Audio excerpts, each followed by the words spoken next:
गजाननं भूतगणादिसेवितं कपित्तजम्बूफलचारुभक्षणम् उमासुतं शोकविनाशकारकं नमामि विघ्नेश्वरपादपङ्कजम्। गणेश भगवान की जय, संतोषी माता की जय, सभी देवी देवताओं की जय। अगर आप शुक्रवार का व्रत करते हैं तो शुक्रवार की व्रत कथा अवश्य सुननी या पढ़नी चाहिए। ऐसा करने से माता की पूजा अर्चना संपूर्ण होती है। ये प्रारंभ करते हैं संतोषी माता की कथा या शुक्रवार की कथा। एक गांव में एक बुढ़िया रहती थी। उसके 7 बेटे थे। 6 बेटे कमाने वाले थे और एक बेटा निकम्मा था। बुढ़िया माँ 6 पुत्रों का झूठा 7वें पुत्र को देती थी। 7वां पुत्र एक दिन अपनी पत्नी से बोला, देखो मेरी माता मुझ पर कितना प्रेम करती हैं। वह बोली, क्यों नहीं, सबका झूठा बचा हुआ तुमको खिलाती हैं। वह बोला, जब तक मैं आंखों से नहीं देखूंगा तब तक मैं नहीं मान सकता। पत्नी ने हंसकर कहा, देख लोगे तब तो मानोगे। कुछ दिन के बाद एक बड़ा त्योहार आया। घर में 7 प्रकार के भोजन और चूरमा के लड्डू बनाए गए। वह पत्नी के बात को जांचने के लिए सिर दर्द का बहाना कर कर पतला कपड़ा सिर पर ओढ़कर रसोई में जाकर सो गया और कपड़े में से सब कुछ देखता रहा। 6 भाई भोजन करने आए। उसने देखा माँ ने उनके लिए सुंदर सुंदर आसन बिछाए, 7 प्रकार की रसोई परोसी और आग्रह करके उनको भोजन कराती रही। वह देखता रहा। 6 भाई भोजन कर कर उठ गए। तब माँ ने उसकी थालियों में से लड्डुओं के टुकड़ों को उठाया और एक लड्डू बनाया। जूठन साफ करके माँ ने उसे पुकारा, उठ बेटा उठ, तेरे भाइयों ने भोजन कर लिया है, तू भी उठकर भोजन कर ले। उसने कहा, माँ मुझे भोजन नहीं करना, मैं परदेश जा रहा हूँ। माता ने कहा, कल जाना हो तो आज चला जा। वह बोला, हाँ हाँ हाँ मैं जा रहा हूँ। यह कहकर वह घर से निकल गया। चलते समय उसे पत्नी की याद आई। वह गौशाला में कंडे थाप रही थी। वहां जाकर वह बोला, मेरे पास तो कुछ नहीं है, यह अंगूठी है सो ले लो, अपनी कोई निशानी मुझे दे दो। वह बोली, मेरे पास क्या है, यह गोबर भरा हाथ है। वह कहकर पत्नी ने उसकी पीठ पर गोबर के हाथ थाप मार दी। वह चल दिया। चलते चलते दूर देश में पहुंचा। वहां एक साहूकार की दुकान थी। वहां जाकर बोला, सेठ जी मुझे नौकरी पर रख लो। साहूकार को नौकर की सख्त जरूरत थी। साहूकार ने कहा, काम देखकर तनख्वाह मिलेगी। उसने कहा, सेठ जी जैसा आप ठीक समझे। उसे साहूकार के यहाँ नौकरी मिल गई।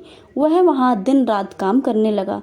कुछ दिन में दुकान का लेन देन, हिसाब किताब, ग्राहकों का माल बेचना, सारा काम करने लगा। साहूकार के साथ 8 नौकर थे। वे सब चक्कर खाने लगे, लेकिन उसने अपनी लगन, परिश्रम और ईमानदारी से सभी को पीछे छोड़ दिया। उसे अपने किए का फल मिला। सेठ ने भी उसका काम देखा और 3 महीने में हुई उसे मुनाफे में साझेदारी बना लिया। परिश्रम करते करते 12 वर्ष में भी वह नगर की नामी सेठ बन गया और सेठ अपना सारा कारोबार उस पर छोड़कर बाहर चला गया। इधर इसकी पत्नी पर क्या बीत रही वह सुनो। सास ससुर उसे दुख देने लगे। गृहस्थी का काम करवाकर उसे लकड़ी लेने जंगल में भेजते। इस बीच में घर की रोटियों के आटे में से भूसी निकलती और रोटी बनाकर रख दी जाती और फूटे नारियल की नरेली में पानी दिया जाता। इस तरह दिन बीतते रहे। एक दिन जब वह जंगल में लकड़ी लेने जा रही थी, तब उसे रास्ते में बहुत सी स्त्रियां संतोषी माता का व्रत करते दिखाई दी। यह वहां खड़ी होकर पूछने लगी, बहनों यह तुम किस देवता की व्रत कर रही हो और इसके करने से क्या फल मिलता है? इस व्रत के करने की क्या विधि है? यदि तुम अपनी इस व्रत का विधान मुझे समझाओगी, कहोगी तो मैं तुम्हारा बड़ा एहसान मानूंगी। उनमें से एक स्त्री बोली, सुनो, यह संतोषी माता का व्रत है। इसके करने से निर्धनता, दरिद्रता का नाश होता है और लक्ष्मी जी आती हैं। मन की चिंताएं दूर हो जाती हैं। मन को प्रसन्नता और शांति मिलती है। निपुति को पुत्र मिलता है।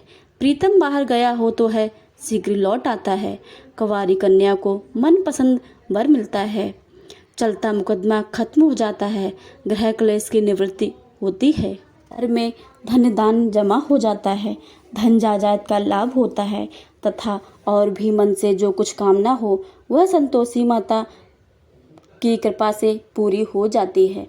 वह पूछने लगी, यह व्रत कैसे किया जाता है, यह भी बताओ तो बड़ी कृपा होगी। वह स्त्री कहने लगी, बिना परेशानी श्रद्धा और प्रेम से जितना भी बन सके प्रसाद लेना, 5.25 पैसे, 5.25 आने तथा इससे ज़्यादा शक्ति हो और भक्ति के अनुसार गुड़ और चना लें। हर शुक्रवार को निराहार रखकर कथा सुनना अथवा कहना, लगातार नियम का पालन करें। सुनने वाला कोई ना मिले तो घी का दीपक जलाकर उसके आगे जल के पात्र को रखकर कथा कहना, परंतु नियम ना टूटे। जब तक कार्य सिद्धि ना हो नियम का पालन करना और कार्य सिद्धि हो जाने पर व्रत का उद्यापन करना। 3 मास में माता पूरा फल प्रदान करती हैं। यदि किसी के ग्रह खोटे भी हों तो माता 1 वर्ष में अवश्य उनको अनुकूल कर देती हैं। कार्य सिद्धि होने पर उद्यापन करना, बीच में उद्यापन नहीं करना। उद्यापन में 2.5 सेर आटे का खाजा तथा इसी के अनुसार खीर तथा चने का साग बनाना। 8 बच्चों को भोजन करवाना। वहाँ तक मिले तो देवर जेठ भाई बंधु कुटुंब के लड़के लेना, ना मिले तो रिश्तेदार और पड़ोसियों के लड़के बुलाना, उन्हें भोजन कराना, यथाशक्ति उन्हें दक्षिणा देना। माता का नियम पूरा करना। ध्यान रखना उस दिन घर में कोई खटाई ना खाए। यह सुनकर वह वहाँ से चल दी। रास्ते में लकड़ी के बोझ को बेच दिया और उन पैसों से गुड़ चना ले माता का व्रत की तैयारी करके आगे चली।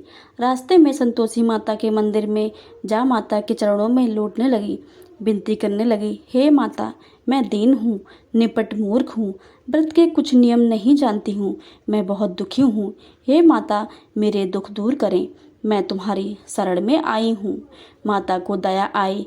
एक शुक्रवार बीता कि दूसरे शुक्रवार को ही उसके पति का पत्र आया और तीसरे शुक्रवार को उसको भेजा पैसा आ गया पहुँचा।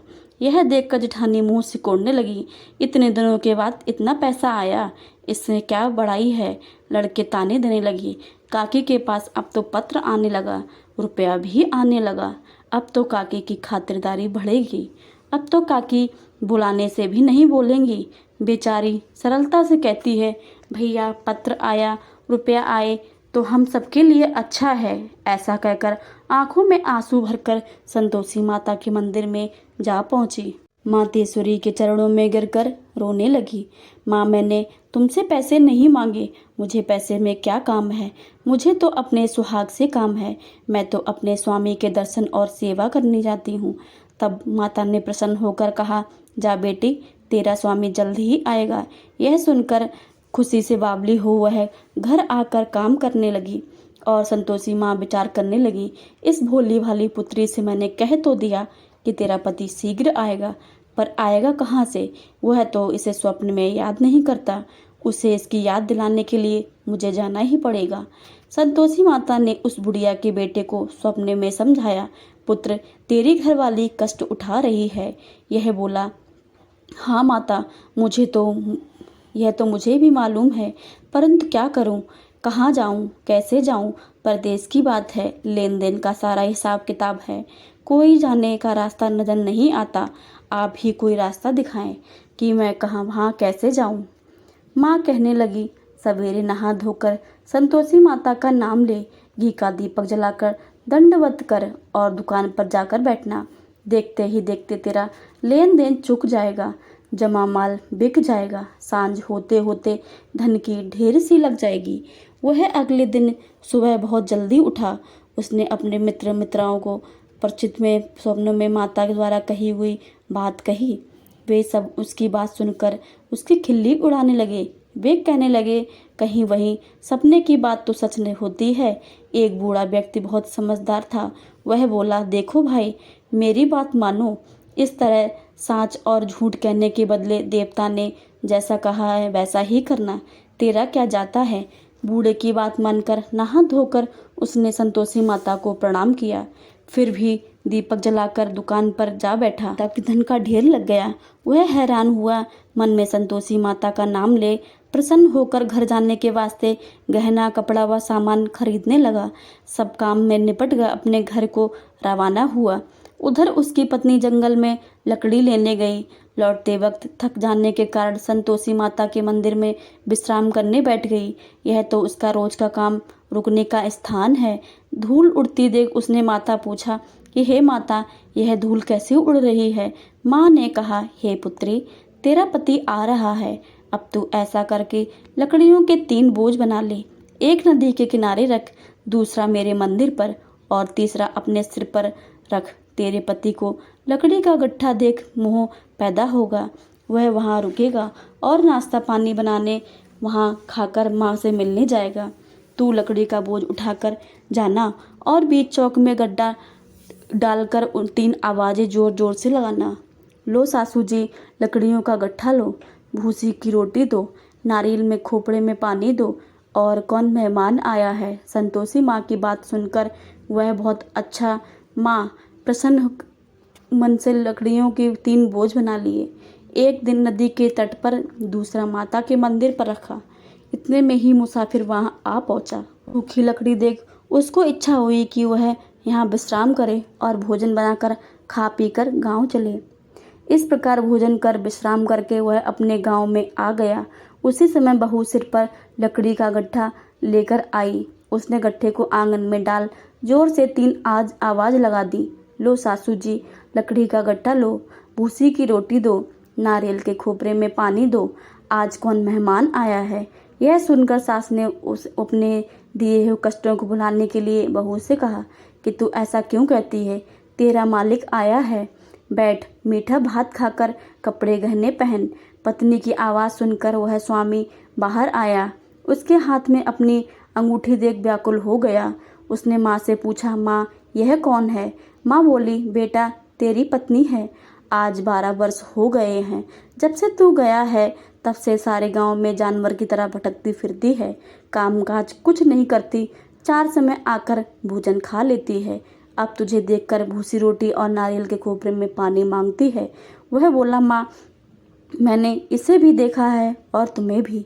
मुझे दूसरे घर की चाबी दो, मैं उसमें रहूँगा। ठीक है बेटा, जैसी तेरी मर्जी, कहकर माँ ने चाबी का गुच्छा बेटे के सामने रख दिया। उसने दूसरे घर को खोलकर सारा सामान जमाया। एक ही दिन में वह राजा के महल जैसा ठाट बाट बन गया। अब क्या था, अब वह सुख भोगने लगे। अगला शुक्रवार उसने पति से कहा, मुझे संतोषी माता का उद्यापन करना है। पति बोला, बहुत अच्छा, खुशी से कर लो।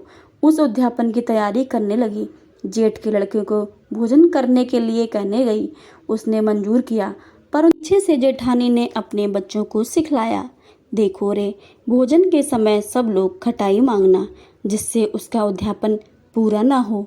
लड़के भोजन करने आए, खीर पेट भरकर खाई, परंतु बाद में याद आते ही कहने लगे, हमें कुछ खटाई खाने को दो, खीर खाने हमें भाता नहीं, देखकर अरुचि होती है। लड़के उठ खड़े हो गए, बोले, पैसा लाओ। भोली बहू कुछ नहीं जानती थी, उसने उसे पैसे दे दिए। लड़कों ने बाजार जाकर उन पैसों से इमली खरीदी और खा ली। यह देखकर बहू पर माताजी ने कोप कर दिया। राजा के दूत उसके पति को पकड़कर ले आ गए। अब सब मालूम हो जाएगा जब जेल की रोटियां खाएगा। बहू से यह वचन सहन नहीं हुए। वह संतोषी माता के मंदिर में गई और कहने लगी, माता, तुमने यह क्या कर दिया? हंसाकर क्यों रुलाने लगी? माता बोली, पुत्री, तूने मेरा व्रत भंग किया है, इतनी जल्दी सब बातें भुला दी। वह बोली, माता, भूली हो तो नहीं, ना कुछ अपराध किया है, मुझे तो यह भूल में डाल दिया है, मुझे क्षमा करो। माँ बोली, ऐसी भूल भी कहीं होती है? यह बोली, अब मैं भूल नहीं करूँगी। अब बताओ मेरे पति कैसे आएंगे? माँ बोली, पुत्री, तेरा पति तुझे रास्ते में ही आता दिखेगा। मंदिर से बाहर निकल कर आई तो उसका पति उसे रास्ते में मिल गया। उसने पूछा, कहाँ गए थे? वह बोला, इतना धन जो कमाया है उसका टैक्स भरने राजा ने मांगा था, वह भरने गया था। वह प्रसन्न होकर बोली, भला हुआ, अब घर चलो। फिर अगला शुक्रवार आया। वह बोली, मुझे माता का उद्यापन करना है।